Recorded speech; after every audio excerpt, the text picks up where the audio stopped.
Obras completas. Tomo 1. Amor, culpa y reparación. Por Melanie Klein. 5. 1. El desarrollo de un niño. 1. La influencia del esclarecimiento sexual y la disminución de la autoridad sobre el desarrollo intelectual de los niños. Delimitación de sus derechos. Querer, deber, poder. También demostró claramente su necesidad a que se definieran en forma precisa las limitaciones de sus derechos y poderes. Empezó esto la tarde en que planteó la pregunta: ¿cuánto tiempo falta para que venga un nuevo día? Cuando preguntó a la madre si debía dejar de cantar, si ella le prohibía hacerlo. En esa época demostró el principio vívida satisfacción. En esta época demostró al principio vívida satisfacción cuando la madre le preguntó que en la medida de lo posible le dejaría hacer lo que él quisiera. Y él trató de comprender por medio de ejemplos cuándo esto será posible y cuándo no lo sería. Pocos días después recibió un juguete de su padre y dijo que le pertenecía cuando él era bueno. Me contó esto y me preguntó: nadie puede sacarme lo que me pertenece, ¿no es cierto? Ni siquiera mamá o papá. Y se sintió muy contento cuando estuve de acuerdo con él. El mismo día le pregunté a la madre. El mismo día le preguntó a la madre: mamá, tú no me prohíbes hacer cosas solo por una razón, usando aproximadamente las palabras que ella había empleado. Una vez dijo a su hermana: yo puedo hacer todo lo que soy capaz de hacer, lo que soy bastante listo para hacer y se me permite. Otra vez dijo: puedo hacer todo lo que quiero, ¿no es cierto? Solo no ser travieso. Después preguntó una vez en la mesa: entonces nunca puedo comer mal. Y cuando se le consoló diciéndole que ya bastante a menudo había comido mal, observó: y cuando no puedo comer mal nunca más, y ahora no puedo comer mal nunca más. Frecuentemente dice, cuando juega o en otras oportunidades, refiriendo las cosas que le gusta hacer: hago esto, ¿no es cierto?, porque quiero. Es entonces evidente que durante esas semanas dominaba completamente las ideas de querer, deber y poder. Dijo a propósito de un juguete mecánico en el que un gallo salta de una cajita cuando se abre la puerta que lo mantiene dentro. El gallo sale porque debe salir. Cuando se hablaba de la destreza de los gatos y se observaba que un gato puede trepar al techo, agregó: cuando quiere. Vio un pato y preguntó si podía correr. Justamente en ese momento el pato empezó a correr. Preguntó: ¿está corriendo porque yo le dije? Cuando se negó esto, prosiguió: ¿porque él quería hacerlo? Sentimiento de omnipotencia. Creo que la declinación de su sentimiento de omnipotencia, que había sido tan evidente algunos meses antes, estaba íntimamente asociada con el importante desarrollo de su sentido de la realidad, que ya se había establecido durante el segundo periodo, pero que había hecho progresos aún más notables desde entonces. En diferentes ocasiones demostró y demuestra conocimiento en las limitaciones de sus propios poderes, del mismo modo que no exige ahora tanto de su ambiente como antes.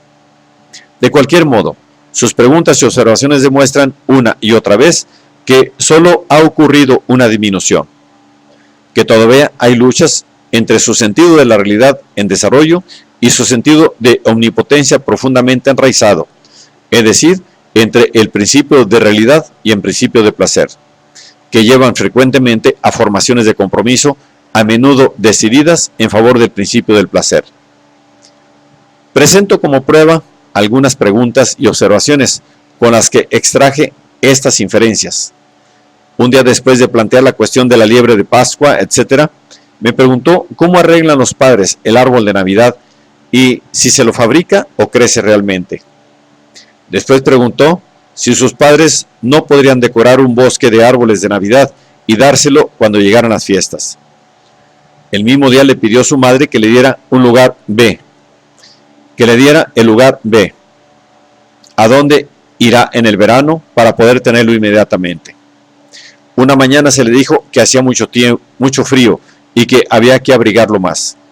Después le dijo al hermano: hace frío, entonces es invierno. Es invierno, entonces es Navidad. Hoy es víspera de Navidad. Sacaremos chocolates y nueces del árbol. Deseo. En general, desea y pide a menudo ferviente y persistentemente cosas imposibles y posibles, manifestando gran emoción y también impaciencia, que de otro modo no se manifiesta mucho, ya que es un niño tranquilo, nada agresivo. Por ejemplo, cuando se hablaba de América: mamá, por favor, quisiera ver América, pero no cuando sea grande, quisiera verla ahora mismo. A menudo usa este no cuando sea grande, quiero ahora mismo, como apéndice de deseos que supone encontrarán el consuelo de una promesa de satisfacción. Pero ahora muestra generalmente adaptación a la posibilidad y a la realidad, incluso en la expresión de deseos que antes, en la época en que su creencia en la omnipotencia era tan evidente, parecían indiferentes a la discriminación entre lo realizable y lo realizable. Al pedir que se le diera un bosque de árboles de Navidad, y en lugar B, como hizo al día siguiente de la conversación que tanto le desilusionó, la liebre de Pascua, la cigüeña, etc., quizás estaba tratando de descubrir hasta dónde se extendía todavía la omnipotencia de los padres, que seguro quedó muy menoscabada por la pérdida de estas ilusiones. Por otra parte, cuando me cuenta ahora qué lindas cosas me traerá de B, agrega siempre: si puedo, o lo que pueda, en tanto que antes de ninguna manera demostraba estar influido por la distinción entre posibilidad e imposibilidad, cuando formulaba deseos o promesas, de todas las cosas que me iba a dar y de otras más cuando fuera grande. Ahora, cuando se habla de realizaciones u oficios que él desconoce, por ejemplo, encuadernación de libros, dice que no puede hacerlo y pide que se le permita aprender. Pero a menudo solo es necesario un pequeño incidente a su favor para volver nuevamente activa su creencia en su omnipotencia. Por ejemplo, cuando anunció que podría trabajar con máquina como un ingeniero porque se había familiarizado con una pequeña maquinita de juguete en casa de un amigo, o cuando suele agregar a su admisión de que no conoce algo: si me indican bien, lo sabré. En esos casos pregunta frecuentemente si su papá tampoco lo conoce. Esto demuestra evidentemente una actitud ambivalente. En tanto que a veces la respuesta de que papá y mamá tampoco conocen algo parece contentarlo, otras veces le desagrada saber esto y trata de demostrar lo contrario. La mucama una vez le contestó sí cuando le preguntó si ella sabía todo, aunque después ella retiró esta afirmación.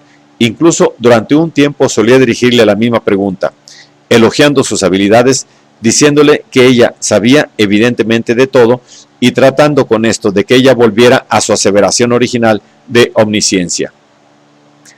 Recurrió una o dos veces a la afirmación de que Tony sabe todo, aunque todo el tiempo está convencido seguramente de que sabía mucho menos que sus propios padres. Cuando se le dijo que tampoco su papá o su mamá podían hacer algo, y esto le resultaba desagradable. Una vez me pidió que levantara la alcantarilla en la calle porque quería verla por dentro. Cuando le contesté que no podía hacer eso, ni colocarla bien después, trató de desechar la objeción, diciendo que quién haría esas cosas si la familia L y él y sus propios padres estuvieran solos en el mundo. Una vez le contó a la madre que había cazado una mariposa y agregó: aprendí a cazar mariposas.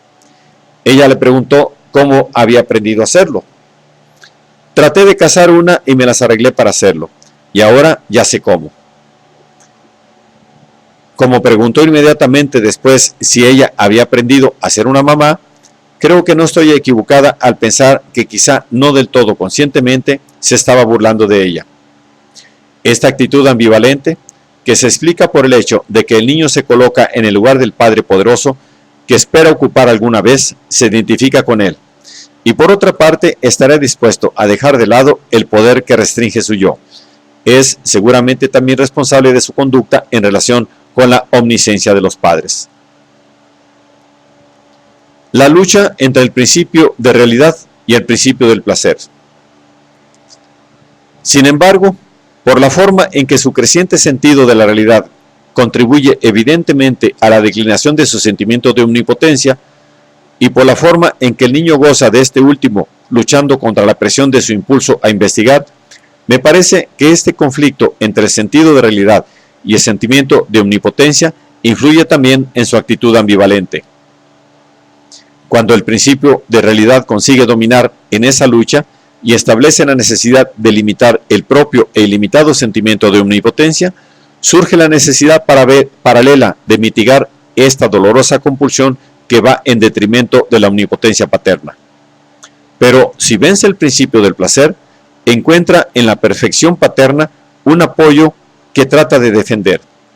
Quizás eso explica por qué el niño, siempre que le es posible, intenta recobrar su creencia tanto en la omnipotencia de sus padres como en la suya propia. Cuando, movilizado por el principio de realidad, trata de hacer un doloroso renunciamiento a su propio sentimiento de omnipotencia ilimitada, surge probablemente en conexión con esto la necesidad tan evidente en el niño de definir los límites de sus propios poderes y los de sus padres. Me parece que en este caso la necesidad de conocer de Fritz, precoz y fuertemente desarrollada, había estimulado su débil sentido de la realidad y lo había compelido, al superar su tendencia a la represión, a asegurarse adquisiciones nuevas e importantes para él. Esta adquisición, y especialmente la debilidad de la autoridad que la acompañó, habrían renovado y fortificado el principio de realidad como para permitirle proseguir exitosamente sus progresos en pensamientos y conocimientos, que comenzaron simultáneamente con la influencia y superación del sentimiento de omnipotencia. Esta declinación del sentimiento de omnipotencia, que surge por el impulso a disminuir la perfección paterna y que seguramente ayuda al establecimiento de los límites de sus propios padres y de los de sus padres, influye a su vez en la disminución de la autoridad, de modo que existiría una interacción, un refuerzo recíproco entre la disminución de autoridad y el debilitamiento del sentido de omnipotencia. Optimismo, tendencias agresivas. Su optimismo está fuertemente desarrollado, asociado por supuesto con un poco menoscabado sentimiento de omnipotencia. Antes era especialmente notable, e incluso ahora aparece en diversas ocasiones. Paralelamente a la disminución de su sentimiento de omnipotencia, ha hecho grandes adelantos en la adaptación a la realidad, pero muy a menudo su optimismo es mayor que cualquier realidad. Esto fue particularmente evidente con motivo de una desilusión muy dolorosa. Probablemente, me imagino, la más grave hasta ahora en su vida. Sus compañeros de juego, cuyas agradables relaciones con él se habían perturbado por causas externas, manifestaron una actitud completamente distinta para con él en vez del amor y el afecto que hasta entonces demostrado. Como ellos son varios y mayores que él, le hacían sentir su poder de todas formas y se burlaban y lo insultaban. Siendo como era amable y nada agresivo, trató persistentemente de reconquistarlos con amabilidad y súplicas, y durante un tiempo no pareció admitir ni siquiera ante sí mismo la aspereza de los otros niños. Por ejemplo, aunque no podía menos que reconocer el hecho, de ningún modo quería reconocer que le decían mentiras, y cuando una vez más su hermano tuvo oportunidad de probarlo y le advirtió que no creyera en sus amigos, Fritz exclamó: «Pero ellos no mienten siempre». Pero quejas ocasionales, aunque infrecuentes, demostraban que había decidido reconocer las crueldades de que era objeto. Aparecieron ahora bastante abiertamente tendencias agresivas. Habló de dispararles con su revólver de juguete hasta que se murieran realmente, de dispararles en el ojo. Otra vez también habló de pegarles hasta que se murieran, cuando los otros niños le habían pegado, y mostró sus deseos de matar en estas y otras observaciones, tanto como en su juego. Sin embargo, al mismo tiempo, no abandonó sus intentos de reconquistarlos. Siempre que vuelven a jugar con él, parece haber olvidado todo lo sucedido y parece bastante contento, aunque observaciones ocasionales muestran que advierte perfectamente el cambio de relación. Como está particularmente encariñado con una de las niñas, sufrió visiblemente por este asunto, pero lo sobrellevó con calma y gran optimismo. Una vez, cuando oyó hablar de morirse, y se le explicó en respuesta a sus preguntas que todos deben morir cuando envejecen, dijo a su madre: entonces yo también moriré, y tú también, y los niños L también. Y después todos volveremos otra vez y ellos serán buenos otra vez. Puede ser, quizá. Cuando encontró otros compañeros de juego, varones, pareció haber superado todo el asunto, y ahora declara repetidamente que ya no le gustan más los niños L.